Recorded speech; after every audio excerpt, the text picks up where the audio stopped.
Good evening. Welcome to Queer News Tonight. This is the world's first and only LGBTQ plus daily evening television news, broadcasting live and available on demand. Available on all smart televisions, including Roku, Apple TV, Android TV, Amazon Fire TV, YouTube, and Facebook.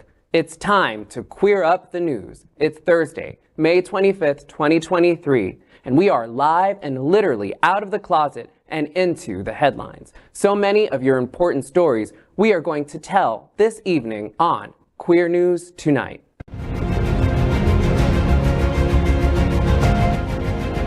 This is the world's first live daily LGBTQ evening news show, literally out of the closet and into the headlines on Queer News Tonight with Al Ferguson. I'm your anchor at Queer News Tonight, not Al Ferguson.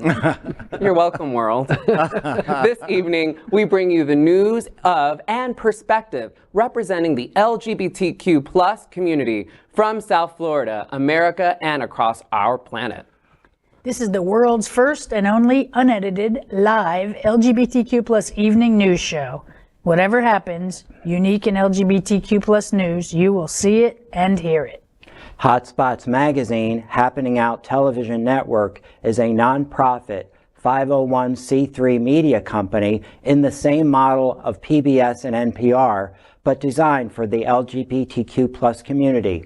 Our mission is to support the 10 pillars of our LGBTQ plus community. We want to inform and educate the key issues of our Black community, Latino, lesbian, trans, students, youth, seniors, HIV/AIDS healthcare, business, political advocacy, and faith. Help us support our community. We are part of one of the largest LGBTQ plus media companies in America, Hotspots Magazine and Happening Out Television Network. Our magazine is celebrating 38 years of the LGBTQ plus experience, and our television news, talk, and entertainment shows support our mission to educate the LGBTQ plus and broader community. Let's welcome my new bestie, anchor, Amy McGrotty. Amy was a real estate attorney for almost 30 years before she transitioned into real estate sales and is now known as, listen to this, the real estate-ologist. Awesome. She works alongside John Castelli and Rod Blacklock at Castelli Real Estate Services in Wilton Manors and is part owner and works in residential and commercial sales. Amy studied and played taiko drums for a decade. She practices bass guitar in the privacy of her home and is a blacksmith hobbyist at the Guild in Pompano Beach and in the privacy of her own shop. Essentially an enormous badass. She has previously provided pro bono, privately a badass, legal services. She also provided legal services pro bono to people in need and now serves on the board of the Broward Realtors Charitable Foundation and the Outshine LGBTQ plus Film Festival. Hey, Amy. Hey, Julio. Now let's welcome anchor Bob Hentschel. Bob is an accountant with a local construction company. He's a member of the planning committee for My Hollywood Pride and a member of various LGBTQ plus Disney Facebook groups, including Gay Pride Disney Monorail Crawl. He describes himself as a nice widow man with a house in Dania Beach, a Disney Vacation Club membership, and a self-supporting cash flow. Interested singles can find him on Facebook and Twitter. Yes. Welcome, handsome. Thank you, Amy. And for the last time in 2023, the Gay Pride Disney Monorail Crawl is Wednesday, May 31st, less than a week away. Starting at 7 p.m. at the Outer Rim Lounge at Disney's Contemporary Resort. And don't forget to join us for our now traditional castle photo, Saturday Gay Day at the Magic Kingdom, June 3rd at 5 p.m. Now let's welcome anchor Paul Thomas. He is currently the chairman of the LGBTQ plus Advisory Committee to the City of Miami Beach, on the board of directors for the Point Foundation and the endorsement committee for SAVE. He has over 30 years experience in the healthcare and education fields, specializing in AIDS, HIV treatments, as well as an activist advocate for marginalized communities. Locally, he works with many of our nonprofits and FQHCs, providing a wide range of services. Good evening, Paul. Good evening. Thank you very much. Speaking of healthcare, I'm working on a healthcare grant. It's about health equity, and we're coming to you. So Care Resources has been kind enough to provide a $300,000 mobile clinic. They've given me staff, and I've been going all over Broward and Miami-Dade counties. If you know of a place, a church, a community center, any type of event that's going on, we'd love to come and talk to people. We're working on rebuilding our relationship with the community. It's amazing. And we can't wait for people to come into us, and so we're going out to them. Wow, that's great. Thanks for the work you're doing. Now, we are going to welcome my buddy Gregg Shapiro, an inductee into the Chicago LGBTQ Hall of Fame. Gregg is the author of 9 books, including the forthcoming Refrain in Light. An entertainment journalist whose celebrity interviews and music reviews run in a variety of regional LGBTQ+ and mainstream publications and websites. His movie review column called Screensaver can be found in San Francisco Bay Area Reporter, Q Notes Carolinas, RottenTomatoes.com, and more. Good evening, Gregg. And a very good evening to you and all at present. We are the reporters for Queer News Tonight. And this evening we begin with the queer headlines. The LGBTQ+ community in South Florida and across America is diverse. Our community across the world is vast. And here are the bullet points of the queer news for today, Thursday, May 25th. Shuffle, hop, ball change. It's National Tap Dance Day. I was waiting with bated breath to find out what day it was today. I always look forward to Gregg's. Now we know it's tap National Tap Dance Day. Right, I can't tap dance. Okay. But first, let's queer up politics. Nebraska senator who voted for anti-trans bill says she has no clue what it was about. Republican State Senator Christy Armendariz admitted that she doesn't watch the news or get the newspaper after being shocked that a journalist from New York Magazine attended a hearing on Legislative Bill 574. The bill, known as the Let Them Grow Act, bans those under 19 from accessing vital gender-affirming care, including physically reversible puberty blockers, by threatening any medical organization that provides them with lawsuits. It also includes a ban on gender-affirming surgeries for trans youth, despite no healthcare organization anywhere permitting operations to be done on under 15 years of age. Teenagers aged between 15 and 18 are only referred for operations under exceptionally rare circumstances. LB 574 was approved by Governor Jim Pellin, also a Republican, on May 22nd, despite the several-month-long filibuster by Democrats. Megan Hunt, who has a trans son, prior to the bill's passing, Hunt urged lawmakers to, quote, love your family more than you hate mine, end quote, when voting on the bill while condemning an investigation into accusations that she has a conflict of interest because of her son. The governor's decision to also sign a 12-week abortion ban into law further places him at odds with the will of Americans and most Nebraskans. All right, y'all, a lot to unpack here, I think, because, I mean, call me maybe a cynical or not a cynic or something, but none of this surprises me, right? That is like the rhetoric itself is often the danger, right? That is like, she just had to read that it was an anti-trans bill for it to be, for it to just kind of get the approval, right? Like that is, I remember when I think back to Sarah Palin for some reason, when she was asked what she reads, like literally name any newspaper in the world. And she was like, I don't know. And like, I mean, this is, but I also just want to task voters with this. Like, are you okay with putting people into office who literally have no idea what's going on, who have no clue and no sense of what the world is about? When I read this, my first thought was, somewhere out there is videotape. Yeah. get the videotape and just run it constantly. Whatever Democrat is going to run against her, and for crying out loud, Democrats, run against these people, please. Yeah. They should not be running unopposed. Yeah. Get the videotape and run it constantly. Make it your ad. There's two things that drive me crazy. The one is I really hate how they're putting targets on trans people and trans kids and trans parents that are loving their kids. They're not doing anything except for loving their kids, and they're putting targets on them, which is very, very dangerous, right? So that makes me incensed. But as a healthcare professional, someone who's worked in healthcare for I think I'm going on 34 years now.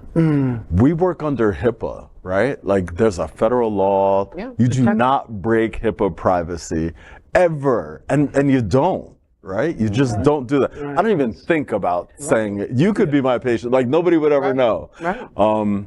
The fact that these people feel like they can encroach into people's doctor's visits. I was just talking about how we're trying to rebuild our relationship with the community, right? When you come in, you have to feel safe to tell your darkest, deepest secrets, where it hurts, like all the things that you're going through. These are not easy things to do. To think that someone could just come in there and find out all your business and then start making choices for you is like, I can't. Like, I start to get heart palpitations. It goes against everything that the medical community stands for and everything that we do. I don't know what world these politicians live in, but it's not what we do. We don't talk about these things. These are very, very private decisions and discussions between a professional and their patient. It's not your business. If you don't like it, don't get one.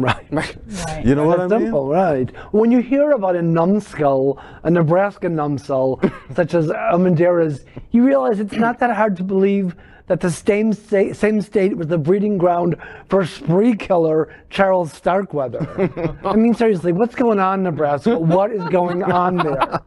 Unfortunately, there are still sane people. For example, Democrat Megan Hunt, who she worked so hard to have her voices heard, to have their voices heard, regardless of the outcome.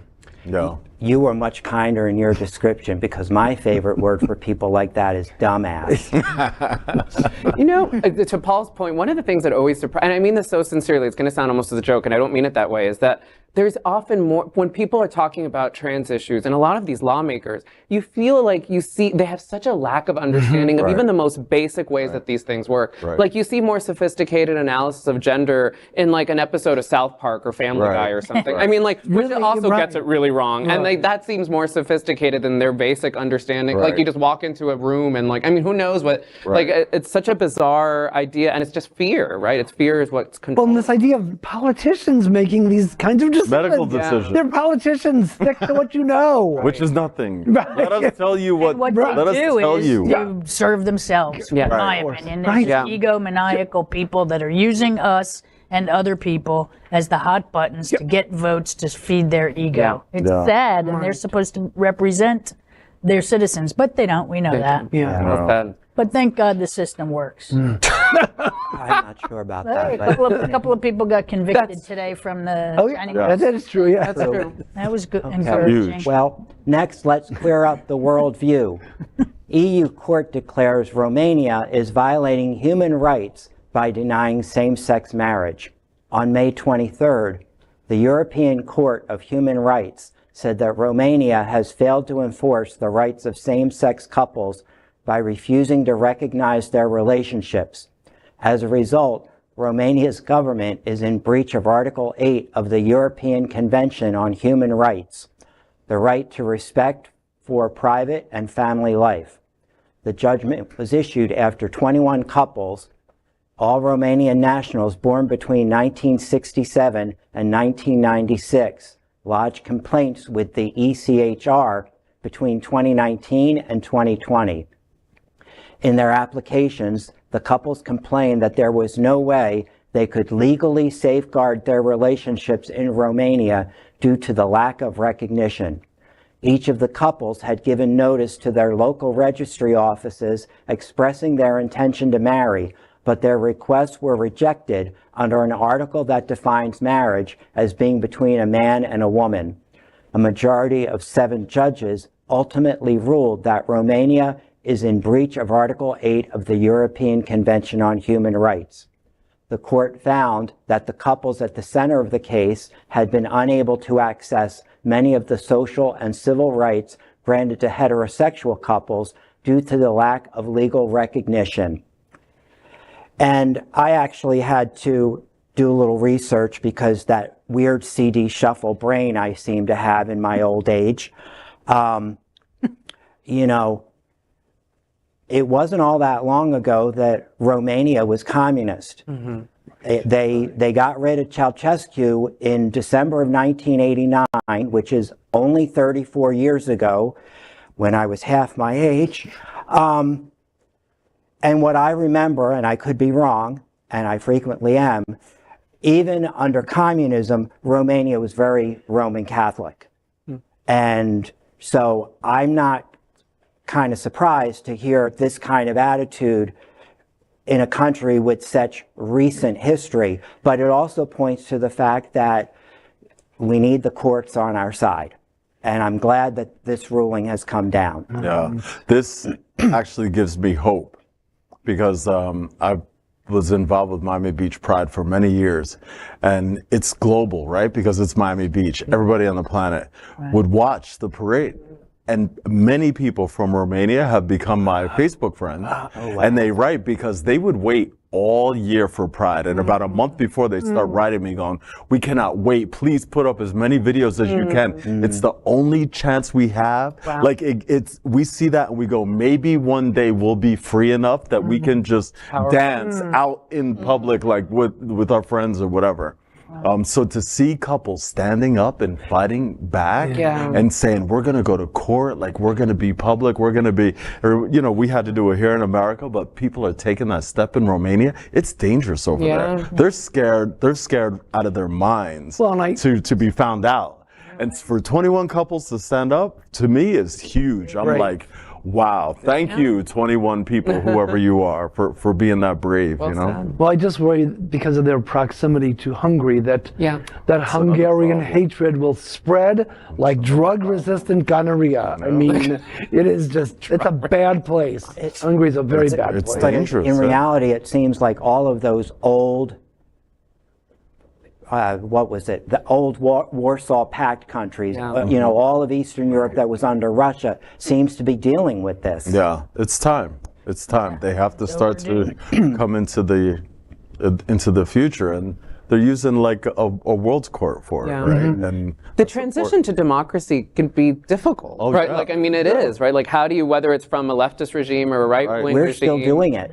We're still doing it. We're still doing it. But the Catholic stuff could be really interesting, because look at a deeply Catholic country like Spain that was also transitioning from a fascist state to and that wasn't that long ago either. Right. And then they kind of helped lead the way for They certainly did, So I mean, it could be. I'm happy for the EU to kind of be able to be in some ways kind of a watchdog. And I always worry about watchdogs in these kind of political spheres because it can lead to all sorts of colonial and imperial things. But it is, right, a space where people can lodge their complaints and be heard and safely and have those protections. The case of Hungary is a great example of that. Absolutely. We need to see more of it. Yeah, for sure. Well, now we're going to queer up. Oh, my clicker's not working. Uh-oh. Let's queer up business. Rainbow watch bands made by Swatch were confiscated by authorities in Malaysia. Rainbow-colored watches made by the Swatch group that celebrate LGBTQ rights have been confiscated by authorities in Malaysia. The watches belong to the company's Pride collection, which was created to celebrate the Pride movement and its message of equality and diversity. On May 13th and 14th, Malaysia's Ministry of Internal Affairs seized the Swatch watches during raids. Swatch Group Chief Executive Nick Hayek said he was disappointed and concerned, and the company uses rainbow colors, its special edition watch. Sorry guys, there's a lot. Okay. So this special edition watch has a special message of peace and love. The rainbow flag is a symbol of LGBTQ plus movement, which supports the rights of lesbian, gay, bisexual, transgender, queer, and intersex people. A Swiss newspaper reported the company said it would take legal action to recover the goods from the Malaysian authorities. Swatch's marketing manager in Malaysia, Sarah Koch, said stock of the rainbow watches would be replenished and displayed on shelf. The Swiss watchmaker has said Malaysian authorities seized 164 rainbow-colored watches worth a total of US $14,000. The seizure was based on the Printing Presses Publication Act of 1984, which critics condemn as draconian. The law is often used to ensure content does not offend or undermine race relations. So here we have a law that's being used for not the purpose that it was enacted, typical in any country. That's a good point. I love the use of the watch, though, right? As a tool to move society forward in Malaysia. And so it's not a huge amount of watches, right? But it's made the news. Now it's a lawsuit, and the woman, the Malaysian regional whatever, she said, no, they will be back on the shelves and they will be displayed. And using tools like this to help move society forward can be really nice, effective ways of making the table bigger and more inclusive without it becoming like international conflicts. There were two questions that came up in my mind. Number one, did they see our alleged Governor Kinky Boots pulling his stuff here and say, oh, we can get away with that here? Because I know Malaysia tends to be very locked down, very locked down. But I think an even bigger question for companies, because they're starting to cross, these fascists and autocrats, are you willing to, are your tax cuts worth having your merchandise stolen? Or, is it worth, let's not even go into Target, in more ways than one, is this worth your tax cuts? And now they're starting to steal your merchandise. Well, next thing you know, Malaysia's going to try to confiscate rainbows from the sky. Oh my God, that's like, look at the sky is going gay. What do you do about that? I have two tiny observations. One of them, as I was looking at the images, I'm happy that the images help tell that story, because truth be told, if you weren't wearing all the watches at the same time, it actually doesn't look like a rainbow, right? It's just like a red or a green. And like, but it's got a little rainbow. Like it does in the back. It seems like it did in the back. So in some ways, it's kind of a subtle gesture and a kind of safer way of, but without seeing that, it was just like, you're just wearing a red watch. Like a hanky code for watch. It's a hanky code of pride. But it can be so powerful, to Paul's point. I have to say, I'm often a little skeptical or cynical or something of when I see every company suddenly be gay friendly in June, and you sometimes see the weirdest things with pride, like pride shampoo or something. Like, what does that mean? Like I was proud before. But in this way, it can be a powerful way of protest in a space that otherwise, and we always need, I'm not one of those people who doesn't think business needs to be a part of this. I 100% think they do. But This is an interesting sidebar. The Disney Parks blog released everything they're having for the month of June. Some of it isn't as rainbow themed as I would like, but I will also tell you what shocked me.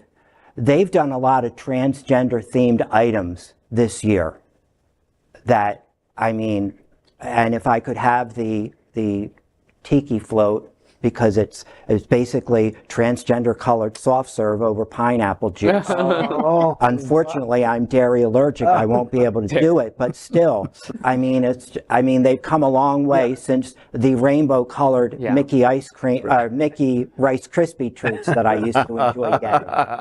So long as their marketing also lives up to the politics, right? Like that, it's like, you can't just put a pride flag on it and then be like, but we won't actually treat gay employees with respect. Thanks for your money. Thanks for your money. We'll treat, we don't believe in your so on. Exactly. That's an issue right now, right? The Fabiola Sunset, she called out the tourism board in Florida and said, what are you guys doing and not doing? Right. This is not okay. Right. That's not what liberation looks like. Exactly. Not what Stonewall had in mind. So now, speaking of Florida, now let's queer up South Florida. And Florida, oh my goodness. Here we go. St. Pete Pride because every minute it's something else in Florida. St. Pete Pride has a wicked surprise for Ron DeSantis as LGBTQ plus advocate Idina Menzel headlines. On Tuesday, St. Pete Pride organizers announced that Idina Menzel will headline this year's month-long celebration of the LGBTQ plus community. On June 23rd, Menzel, an outspoken advocate for LGBTQ rights, will perform the night before St. Pete Pride's parade, which is typically among the largest pride events in the country. The song Let It Go from the movie Frozen has become an anthem for the LGBTQ community. St. Pete Pride President Tiffany Friesberg said Menzel is planning a show that will be tailored to Tampa Bay. She is bringing 6 local drag performers to join her on stage and create a memorable show that you will not see anywhere else. This move will embrace the drag community. According to St. Pete Pride's website, the Friday night concert is for guests 18 and older, so remember that when you go to attend. The doors for the concert open at 6 p.m. Friday, June 23rd. The show is scheduled to take place from 7 to 10 p.m. The St. Pete Pride Parade will begin at 2 p.m. on June 24th. The parade, which travels along the city's downtown waterfront, is free for everyone to enjoy. And I have to say, with all of the prides closing, which blows me, like, I don't really understand that because I'm old, like I was talking about earlier. Every time they go, like, he passed the law, and I'm thinking, geez, my first prides in the 80s in New York City, and people were dying from AIDS. I don't think anything we did was, like, legal. You know, like, nobody even thought about the law. Like, we were like, this is not acceptable. We're not accepting being treated like this anymore. Like, I don't remember the law. I'm sure everything we did was illegal. Yeah. I mean, you know what I mean? But that was the whole point, right? That we were there for a reason. And you weren't going to make a law and push us back into, It was like, anti-governmental. yeah, exactly. So I don't even understand prides like shutting down. That to me, that's just weird. I could see them more like bringing every drag queen from around the country and making it bigger than ever, and like You'd have to arrest all of us. you know what I mean? Yeah. Anyway, that's just me. True story. For St. Pete Pride, so I'm happy that they're doing it, and I'm happy that they're making it bigger and better, and I'm happy that they're not backing down, you know. Might you travel to that one? I might actually, you know. I'm going. Hey, I have friends over there. I haven't been over there in a while. Maybe I'll take a little trip. Cause a little good trouble. Yeah. Here's the good news. John Travolta will not be there to that's butcher her right. name. I was thinking that too. Adele Dazeem. Yeah. Adele Dazeem as dyslexic Scientologist. Keyword dyslexic Scientologist. John Travolta calls her. She has long been one of our strongest advocates, and we bow to her divaness. Love her. I love me some Idina Menzel. I've seen, and I'm not like a Broadway queen, but I love me. Like, she has perfect pitch, whether it's Rent or Wicked. I love her. I mean, let's get real. This is Elphaba and Elsa. All right. And I hope that she like freezes Governor Kinky Boots. Yeah. You know, a lot of people say it's an allegory for being a lesbian, right? Like that it is for the Let It Go story, and you know, I see it. Next, let's queer up education. More than half of U.S. school book bans traced back to just 11 hateful people. Right-wing group Moms for Liberty has been working in recent years to remove what they say are objectionable books from local libraries. But it turns out that a tiny number of them are responsible for most of the book ban requests. Analysis conducted by the Washington Post found that only 11 people were responsible for more than half of more than 1,000 different book challenges analyzed by the paper, with one person responsible for 92 challenges just by himself. 16% of all objections claimed that school books violated either state obscenity laws or legislation passed in the past 3 years restricting education on race, racism, sexuality, and gender identity. Calling books illegal was the 9th most common reason employed by book challengers. This tactic was especially popular in Florida and Texas. Of the 153 complaints contending books were illegal, 56% were brought in Florida and 18% in Texas. These serial filers relied on a network of volunteers gathered under the aegis of conservative groups such as Moms for Liberty. A record 2,571 unique books were targeted for censorship in 2022, a 38% increase from 2021, when 1,858 titles were targeted. Hateful and more than likely illiterate, definitely ignorant, as in the case of Enema Nozzle Daily Salinas, a Miami Lakes broodmare unable to keep track of her monthlies, who just got Biden's inaugural poet, Amanda Gorman's poem, The Hills We Climb, banned for spurious reasons. Horrible. Yeah. So I have a little bit of good news. Courtesy of the Twitter. What's the Twitter? Moms of Liberty, also known as Planned Parenthood, not my jokes. Great joke, though. Yeah. So it seems the group Anonymous took down their website. Oh, wow. Good. Good. All right. Good. But they're dangerous. We've been waiting for them. I, for one, speaking just for myself, say to Anonymous, a grateful nation thanks you. Yeah. It's, this is crazy in so many ways, but one is we have technology, right? Yeah. And everyone has access to every book on the planet. You just have to grab your Kindle. You can download whatever you want, whenever you want, which is weird that they would try to ban books in the age of technology. So they're doing it for a reason, right? They're trying to make a point. And then I'm thinking, there's over 350 million people in this country.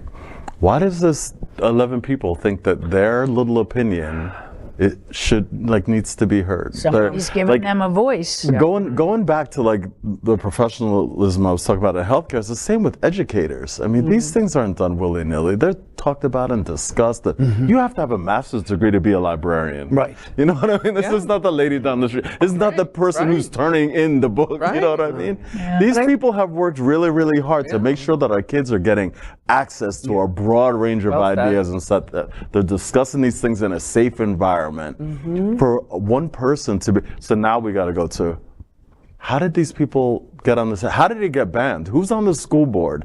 We have to really really get more involved locally and make sure that the right people are in charge, so that when something is brought up, it's dealt with in a proper way, not in a ban. How are you going to ban a poem that was showed all around the world already? Right. It's on YouTube. That everyone knows. Wasn't the New York Public Library also granting free access? Yeah, exactly. And I think locally Stonewall was also doing the same thing. A lot of those banned books are now actually at Stone, right? Good. Yeah. Right. So it's something, we have to address, but really when we think about what is the reasoning, when you can't really ban anything, right? Right. Again, they're putting targets on people. They're actually, I've actually heard discussions about this because for whatever strange reason, I have a thing for talk radio.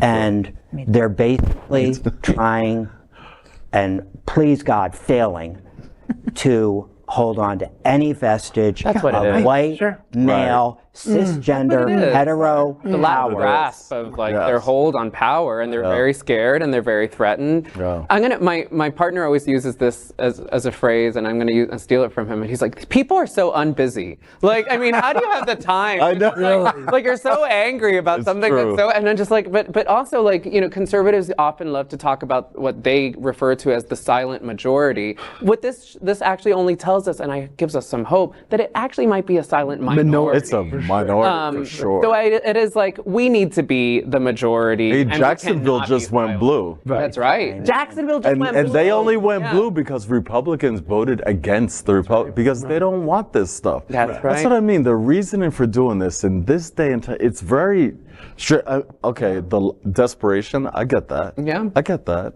It doesn't make sense otherwise because it can't really be done.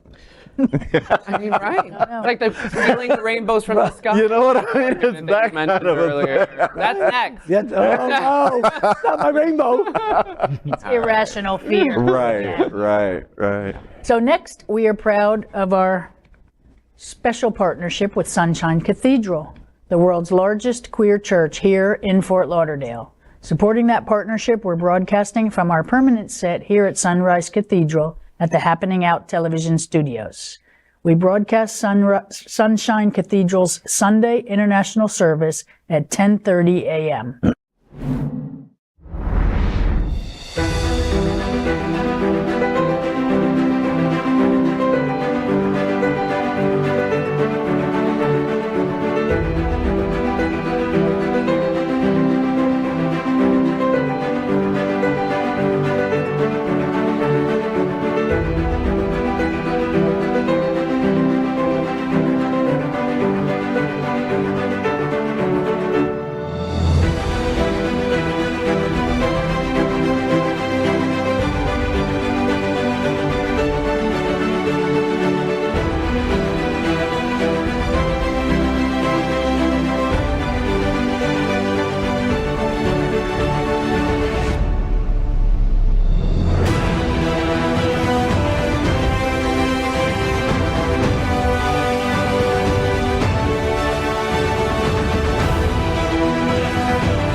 We finish tonight's queer news headlines with a segment we call LGBTQ plus 1 Minute News.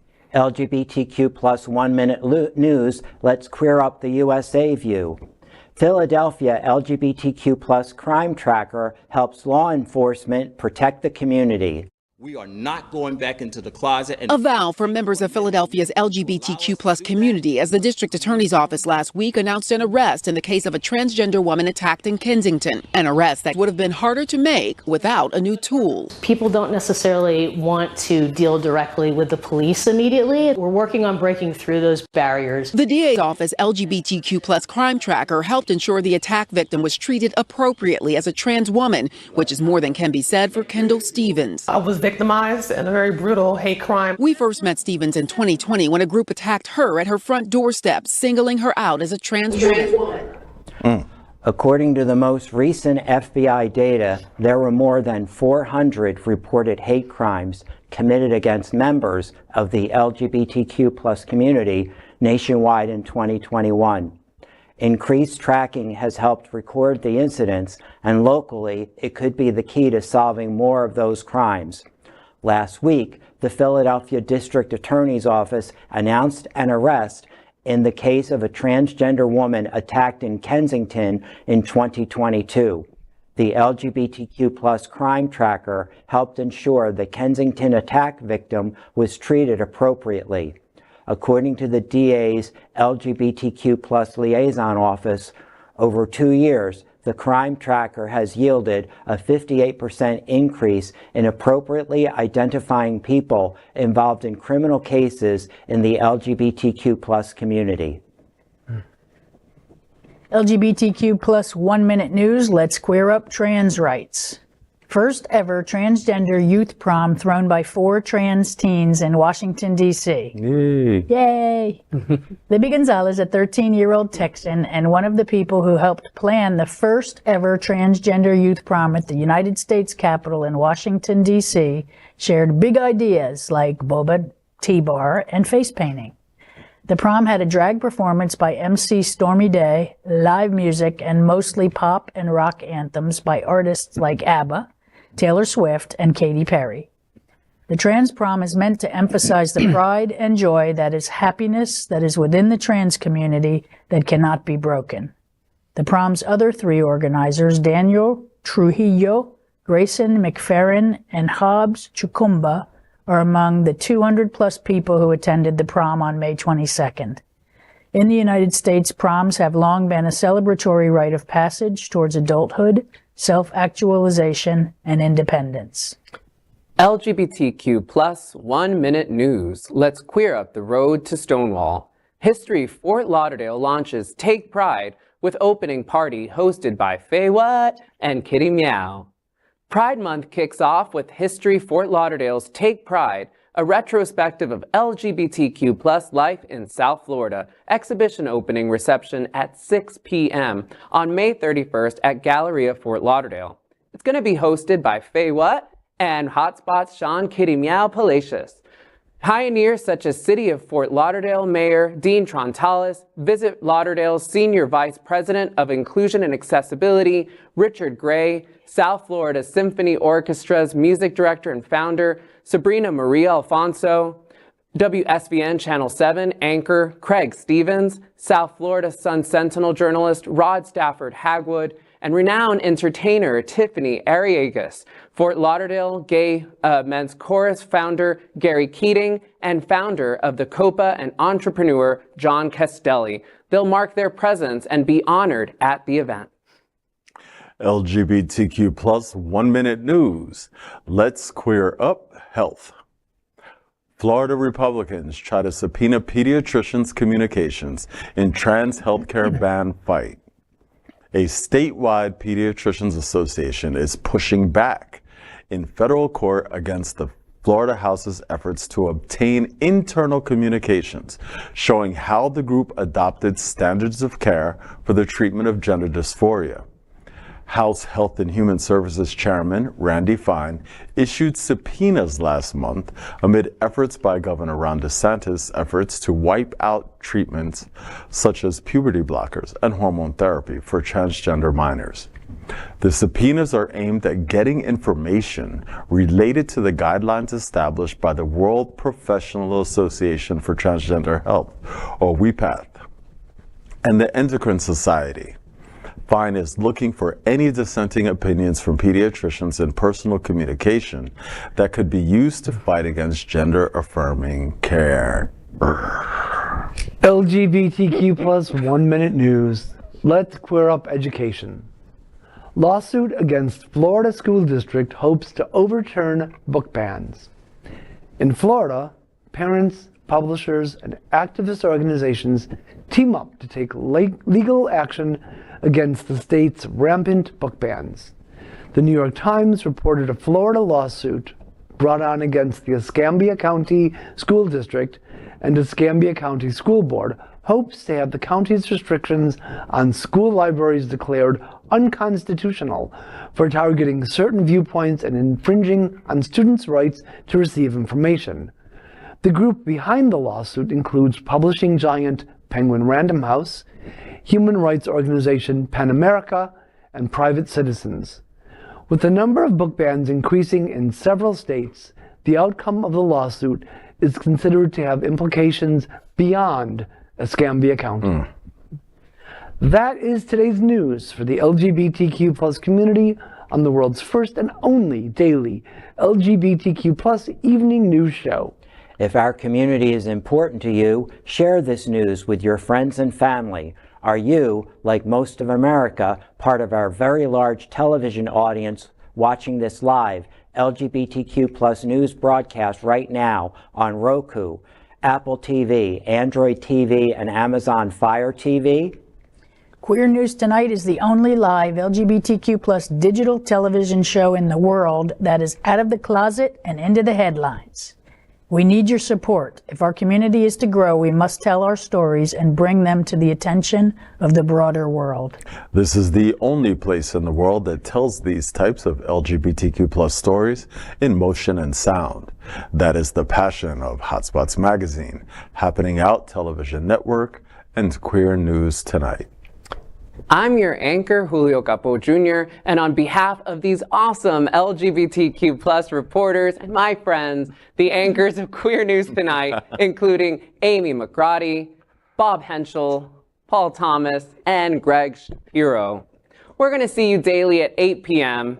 to our LGBTQ plus world. We wish you a good night. Good night. Bye.